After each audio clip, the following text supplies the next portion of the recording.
primer lugar, bueno, muchísimas gracias por estar aquí. Bueno, soy yo, no es el micrófono que está hablando así. Gracias por estar.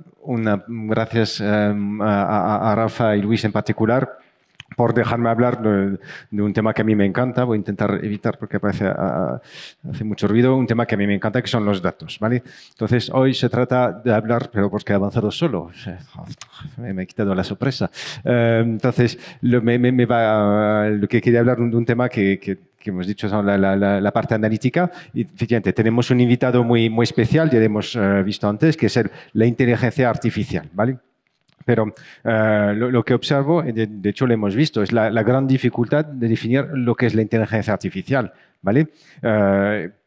Y en particular, justamente, lo que quería resaltar al inicio de mi ponencia es un poco las grandes maneras, como cuando hablamos de inteligencia artificial, en particular al aprendizaje no especializado, de que escuchamos hablar. Entonces, tenemos aquí la visión pesimista, Terminator, lo cuento, bueno, pues mi mujer, que no es geek, nada, no sabía quién era, entonces es un robot. Entonces, la idea es que esta tecnología, la inteligencia artificial en el futuro, quiere erradicar el ser humano de la Tierra, ¿vale?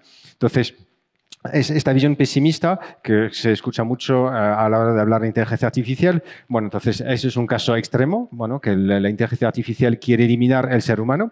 Y bueno, hay casos hay una visión igual de pesimista, pero no tan radical, que es que la inteligencia artificial va a coger nuestro trabajo, se va a eliminar finalmente todos los puestos de trabajo. Y yo creo que también eso, a día de hoy, lo estamos viviendo, esta angustia, este miedo de saber qué papel va a tener la inteligencia artificial en el trabajo del futuro, ¿vale? Y de hecho, yo estoy bastante convencido que cosas que están pasando, por ejemplo, ahora en mi país, los temas de los chalecos amarillos, todas estas dudas relacionadas con cuál es el trabajo del futuro, tienen que ver también con lo que se cuenta sobre la inteligencia artificial y qué papel va a tener la inteligencia artificial en el trabajo del futuro. Entonces, otro tipo de visión menos pesimista, que es una visión, diría, más científica. Entonces, ahí hacemos referencia a el juego de Go. Entonces, eso es un hito muy importante cuando hace ahora 3 años, ¿vale? Cuando DeepMind, el ordenador comprado por la tecnología comprada por Google, gana al mejor jugador del mundo, al Go. ¿Vale? Entonces, ahí es claramente, desde el punto de vista científico, desde un punto de vista algorítmico, una proeza enorme, ¿vale? Pero esta proeza nosotros nos toca poco finalmente. O sea, yo creo que dentro de la audiencia tenemos pocos jugadores de Go, ¿no? No sé, salvo si me equivoco. ¿Vale? Entonces, hay alguien que levantó la mano, ¿vale? Entonces tenemos uno. Pero entonces, tengo que decir que este tipo de aplicación, y es verdad que es muy interesante, es muy importante, es verdad que también ha participado realmente a hacer hablar de la inteligencia artificial, a demostrar que hay algo que está pasando, ¿vale? Pero nos toca todavía bastante poco. Y otro tipo de visión que se propaga cuando hablamos de la inteligencia artificial, hablamos de los asistentes vocales, ¿vale? Entonces, aquí tenemos un asistente de Amazon, los asistentes de Google, ¿vale? Pero esos asistentes vocales, efectivamente, si bien representan un cierto éxito comercial, ¿no? Efectivamente, se han vendido mucho en Estados Unidos, ahora han llegado a Europa, se venden, etcétera.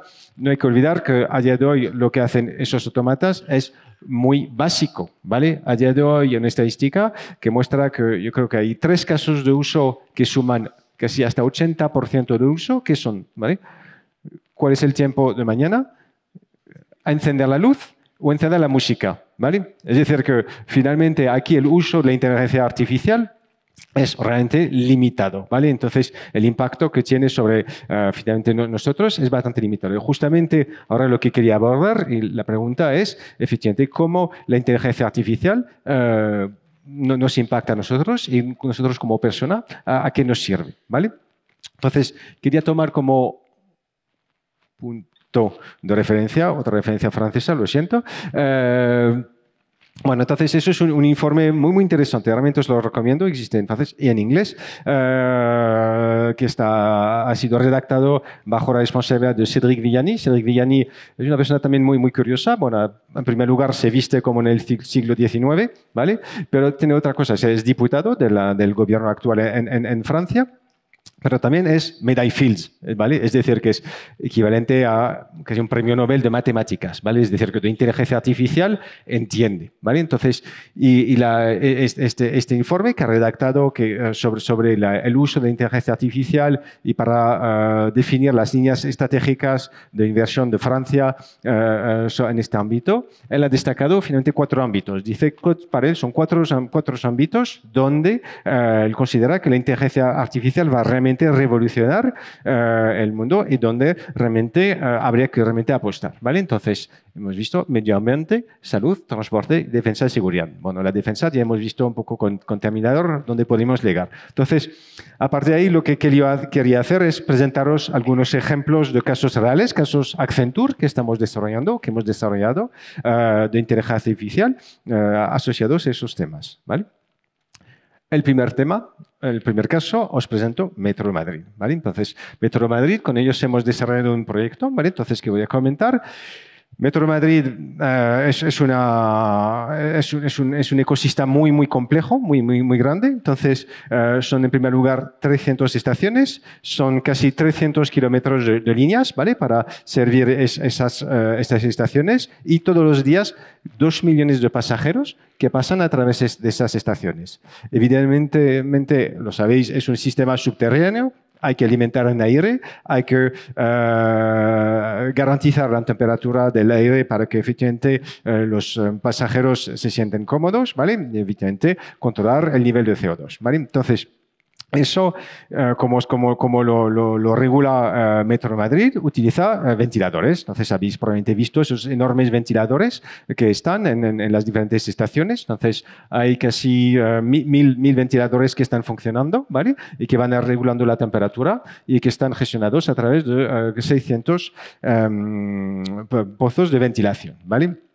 Evidentemente, el paso siguiente es que todo eso consume energía, ¿vale? Electricidad. Y por lo tanto,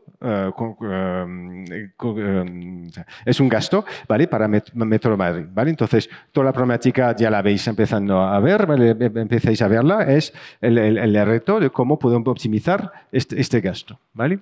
Entonces, diría desde el punto de vista matemático o es fundamentalmente un problema de optimización bajo restricciones, es decir, ¿qué queremos? Tenemos reducir el consumo energético, ¿vale? Manteniendo la temperatura adecuada, es decir, tenemos una franja de temperatura en la cual los pasajeros tienen que mantenerse y al mismo tiempo manteniendo la calidad del aire, ¿vale? Entonces, por el proceso de optimización y tenemos restricciones que son la temperatura, ¿vale? Entonces, que vamos a tomar en cuenta las previsiones de temperaturas, por ejemplo, la temperatura la habéis visto esta mañana, si empieza a 4 o 6 grados por la tarde, rápidamente puede subir a 15 grados, ¿vale? Entonces, eso, además, en Madrid pasa muchísimo en invierno este tipo de situaciones. La configuración, la topología de las diferentes estaciones. El precio de electricidad, que es un tema muy importante, la frecuencia de los pasajeros y restricciones muy importantes también que hay que tomar en cuenta, que esos ventiladores a veces hay que pararles porque hay mantenimiento. Entonces, hay que saber tomar en cuenta esas diferentes restricciones. Entonces, ¿qué hemos montado aquí? Hemos montado un sistema de inteligencia artificial que propone una planificación óptima, es decir, que cada 8 horas se reprograma y planifica a 24 horas por delante lo que va a pasar. Es decir, a qué momento, a qué minuto encender en cada estación, en cada andén, qué ventilador encender y apagar, ¿vale? Entonces, otra vez es un sistema de optimización basado en colonias de abejas. Bueno, y detrás hay modelos de Machine Learning. Bueno, hemos también trabajado con Deep Learning en este caso.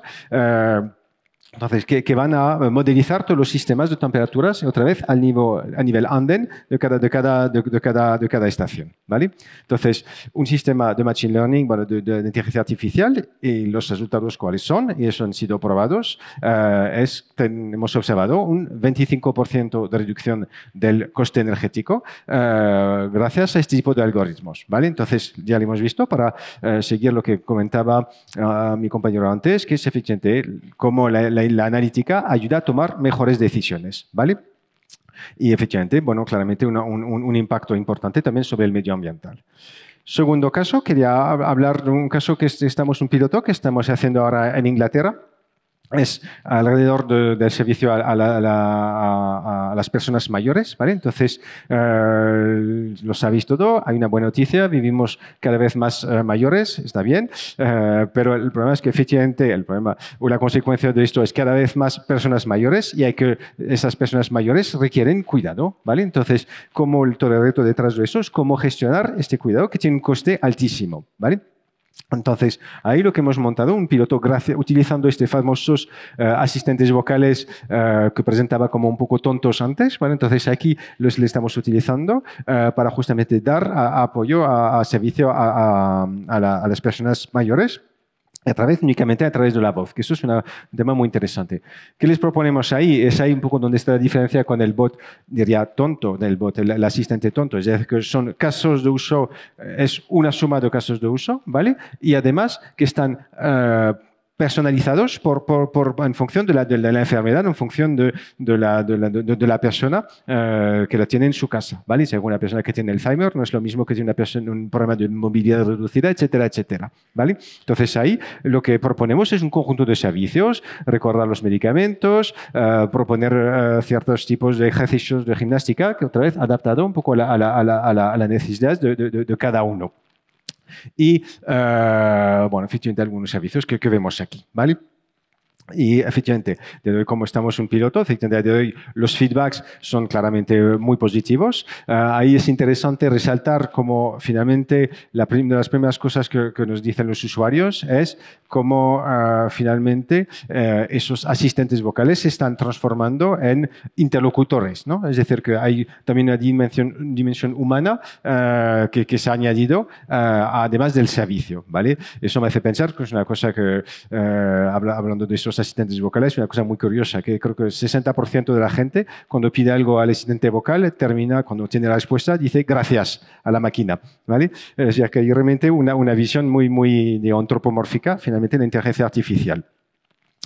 Último caso es cómo nosotros, la mejor para hablar nosotros, Accenture, utilizamos la inteligencia artificial dentro de Accenture, ¿vale?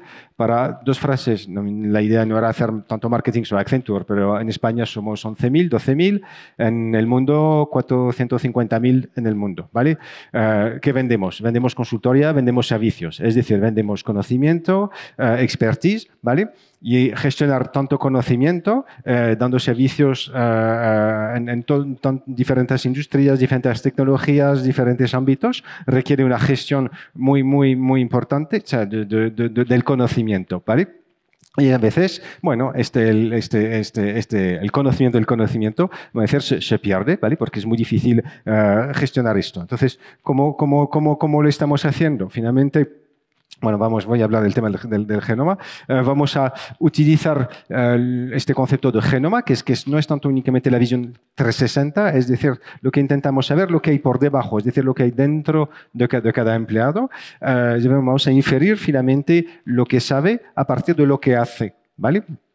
Entonces, ahí nos permite eso, efectivamente, detectar cuáles son los conocimientos de los empleados, cuáles son sus gustos, dónde es bueno, dónde podría aportar, ¿vale? Entonces, que lo que nos va a permitir es hacer recomendaciones. Entonces, hay dos perspectivas aquí. Hay la perspectiva claramente de la empresa de poder encontrar en el talento, pero también de fomentar el desarrollo de talento, porque le interesa. Sé que Accenture tiene como reto también de crecer y también de adaptarse a las nuevas necesidades, pero también desde la perspectiva del empleado, como yo, a mí me interesa que la empresa se preocupe y me permita encontrar proyectos que a mí se pueden casar con lo que sé hacer, que me permitan encontrar los interlocutores que me pueden aportar, proponer, hacer recomendaciones de training, etcétera, etcétera, ¿vale? Entonces, es esta doble visión que es interesante, ¿vale? Entonces, ahí tenéis unos ejemplos de las fuentes que estamos utilizando. Insistir que no estamos utilizando en ningún momento fuentes del tipo los emails, con quién me reúno, etcétera, etcétera. Es decir, que en ningún momento Accenture entra en el contenido de lo que estoy diciendo, ¿vale?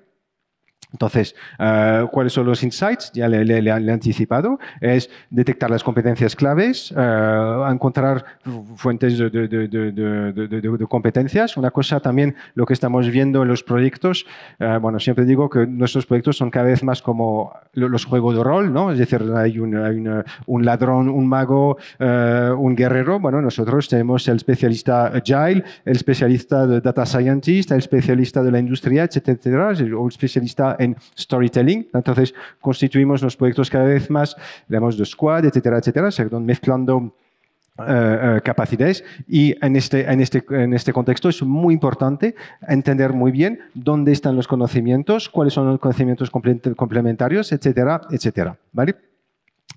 Y eso, entonces yo creo que así quería terminar así, ¿no?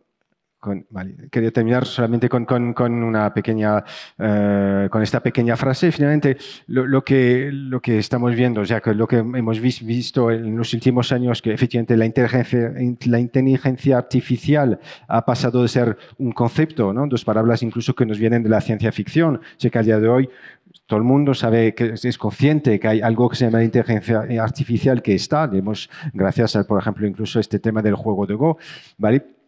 Pero justamente lo que estamos todavía muy lejos, pienso, es de entender y de saber realmente a qué nos va a servir. O sea, que todavía hemos tocado, diría, un 1%, por decir algo, realmente de todas las capacidades que nos puede aportar. ¿Vale? Entonces, efectivamente, la inteligencia artificial conlleva ciertos riesgos, hay todos los riesgos de sesgos, los riesgos de automatización, los riesgos del uso inapropiado a través de las armas, es una realidad, pero es que nos toca a nosotros controlar esto y yo creo que eso vale como cualquier invención humana al final, ¿vale?